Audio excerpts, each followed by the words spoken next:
Hi, today's project is an artificial floral roadside cross arrangement. And just to let you know, the size cross that I'm working on today is 31 inches wide and 41 inches tall. And I have some eye hooks on the back, so let me show you that. Can you see what that is, an eye hook? The reason why I have a set of 3 eye hooks on the back of our cross is because we have rebar that we've pounded into the road along the side, and then I can just go slide the eye hooks over the rebar and it will stand straight. Otherwise, when we first put it out there, some of the wood started to deteriorate because we had pounded it into the ground. So this rebar and eye hook system for us has worked very well. Thanks to my cousin Jeff. Shout out to Jeff, who made the cross for me originally. It's 15 years old and I'm almost thinking it's the last time I'm going to put it out there. It's been on the roadside for quite a long time, but I do want to spruce it up. I purchased all my flowers at Dollar Tree, and I will set the cross up on the workshop counter so it'll be stable, and that's why you'll see wood snuggled in and around it because of the eye hooks on the back. Let's get started. The items I'll be using today are staple gun, along with additional staples, assorted wire cutters. Then I have flowers from the Dollar Tree. These happen to be lilacs. I would say miniature lilacs. They're not very large. Then I have pansies.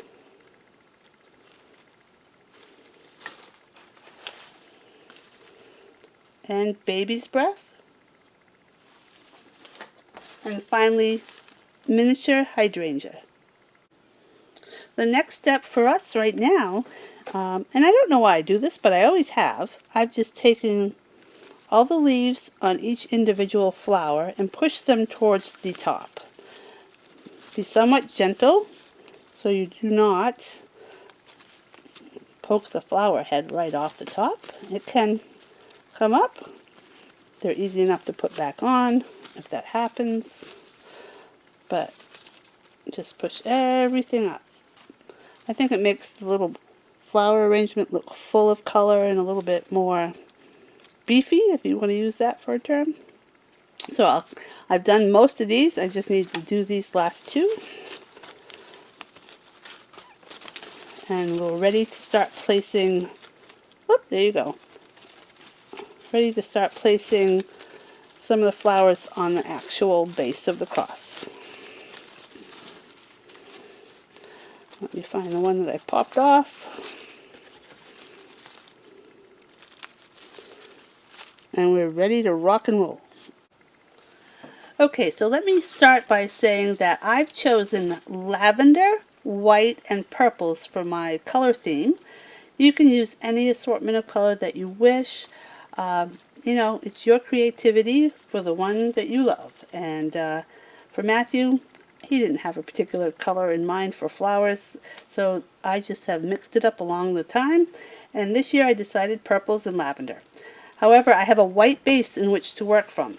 So it's unlikely that I would start with baby's breath because that is white and it wouldn't be as contrasting or visible, but I won't mind putting the baby's breath in between two other colors. So I think I'm going to start with the lavender lilacs. And I want them to come out to the tip, the floral out to the tip of the cross. So basically I have 4 on this particular stem, and I have to decide my placage there. That looks pretty good. Actually, I'm going to take a piece of tape and secure it there until I decide what others are going to go above it.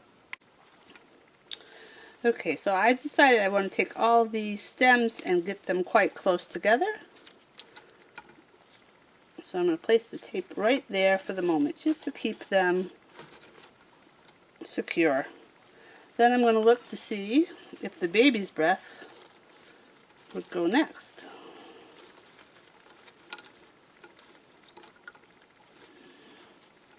And I'm going to overlap that. See the lilacs? And I'm going to overlap the baby's breath. And then another piece of tape to place the baby's breath where I want that to stay.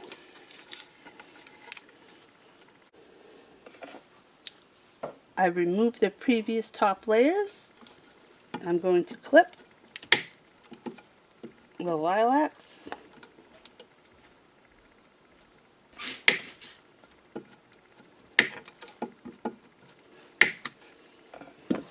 and staple.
Okay, they're all stapled here. Wire. Oh, I think I might have missed one. Hang on.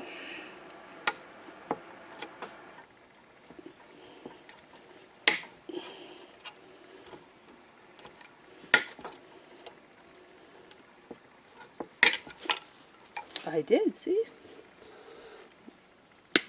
Let me put that one right here.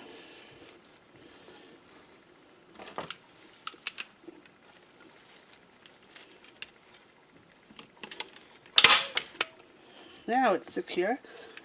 I'm going to move that leaf up and place the pansies next.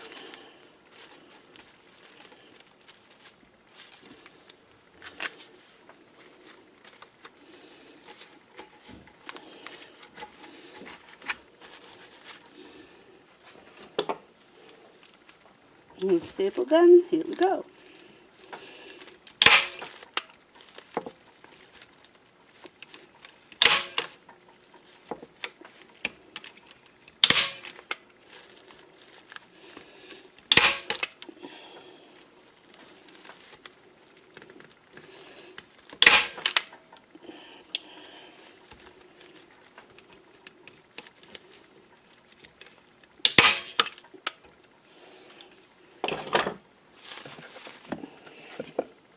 In a perfect world, I would be putting my weight on the other side of the cross, but I don't have that type of room, so I'm flattening down flowers as we go. Well,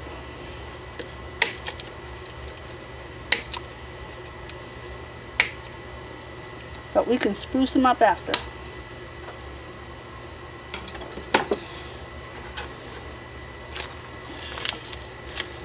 Pansies in place.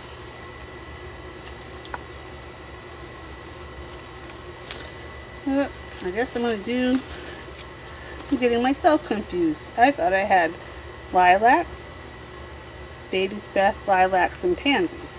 However, I did not put that in the proper order when I started to put them back on. So we're going to mix it up a bit.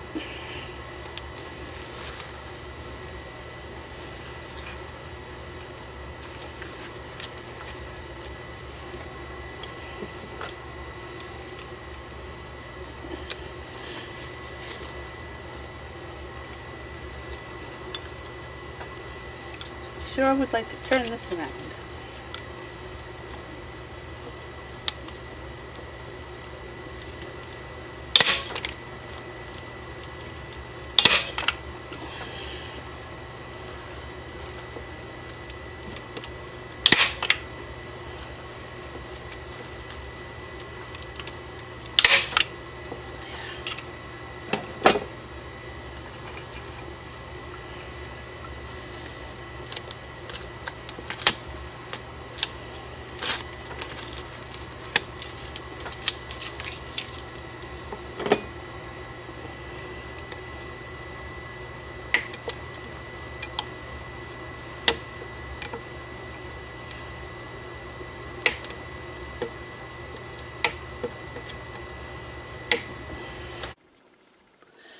Okay, so now I'm to the center of the cross, and I have the little bouquet of hydrangeas. I've cut off the very large stem.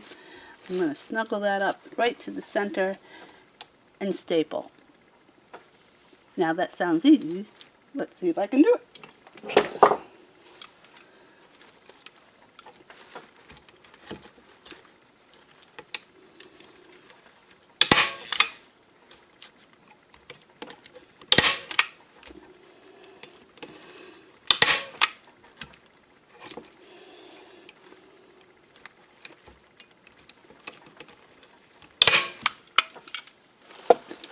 Okay, I'm going to remove the clean and release tape. It's very helpful to me, and you won't even see what the remaining part is once I get the other ones over. Half of the cross is done. I'm going to turn it around and repeat the pattern. Okay, I flipped the cross around. Time to start at the other end.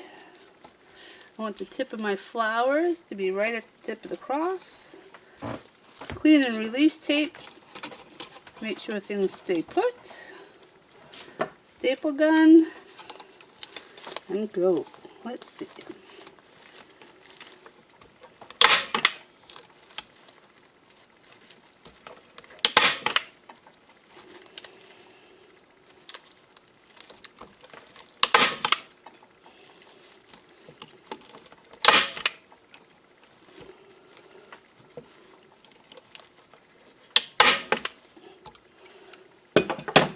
Okay, release the tape. Wire cutters once again.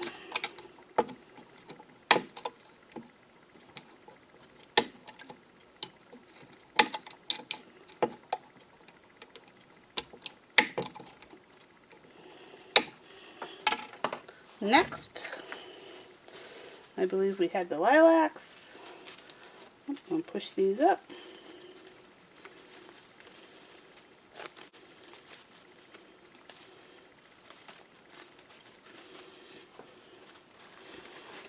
Overlap them just a bit. Gather the stems close together. Clean and release tape on the paint.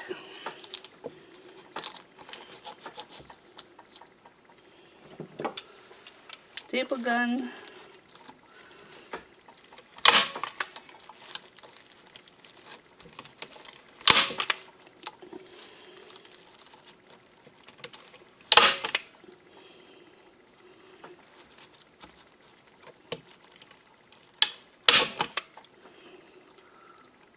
Oh, I just nicked that one. Let's try that one again. There. Remove the tape.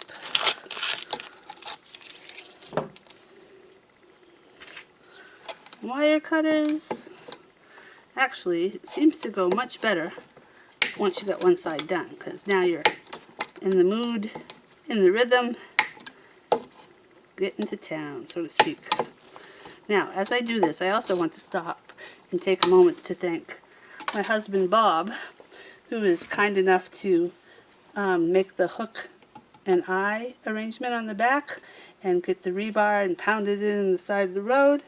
And most of all, he's always there to support me in doing this every year, because I lost my first husband, and he has been so generous to help me along with this task when I need it.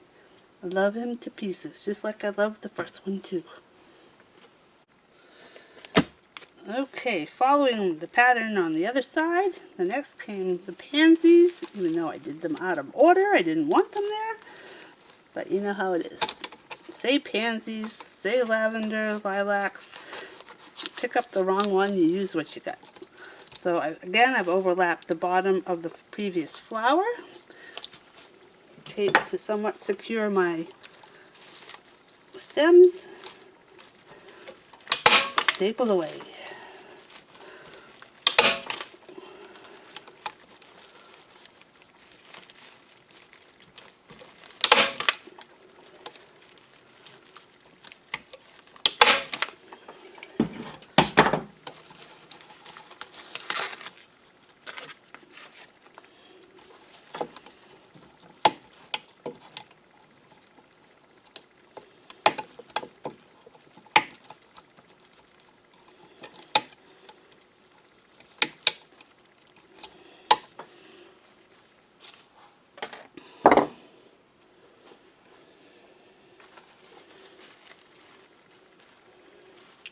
And we're going back to lilacs.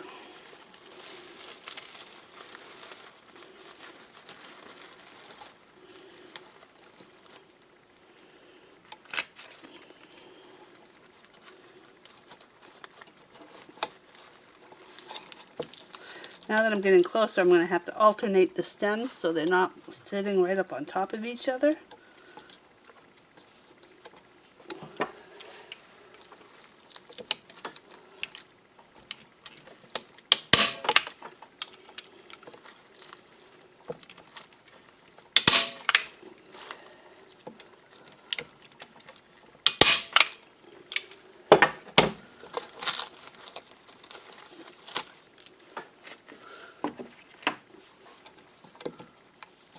Now as I'm sitting here doing this, I'm wondering, did I call it clean and release tape because it's for painting, or did I call it catch and release like for fishing? I can't wait to go back and kind of review the video to see what I actually said, because you know, that's the way how my world goes. Alright, now we're going to place the last set of hydrangea. We want it to meet in the middle, which it was. Just got to find. So I'm going to have to put this one in somewhat at an angle. And if I play my cards right, I'll get it in there. Nice and snug, and we can fluff up leaves and such afterwards. But I need my clean and release tape in there. Catch and release, whichever you prefer. But clean and release is the proper thing. Just to secure it a bit, so I can go ahead and staple.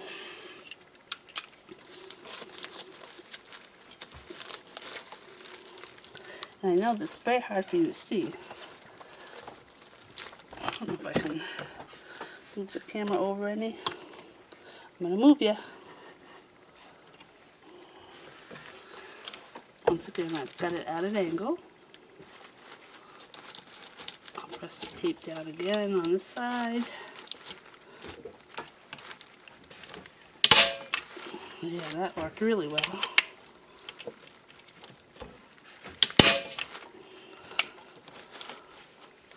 Time for me to remove tape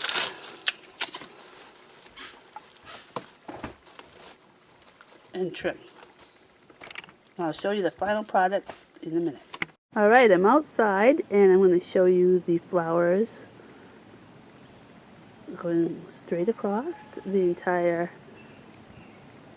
piece of wood.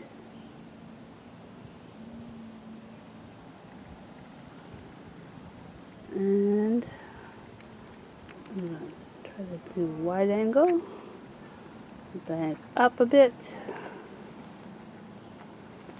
show you what it looks like from a distance.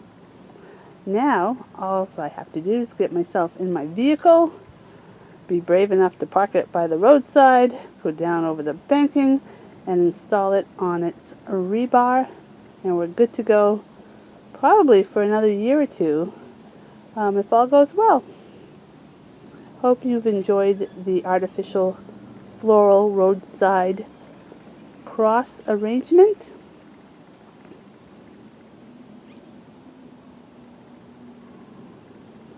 Thank you for watching. It's Sandy Pro.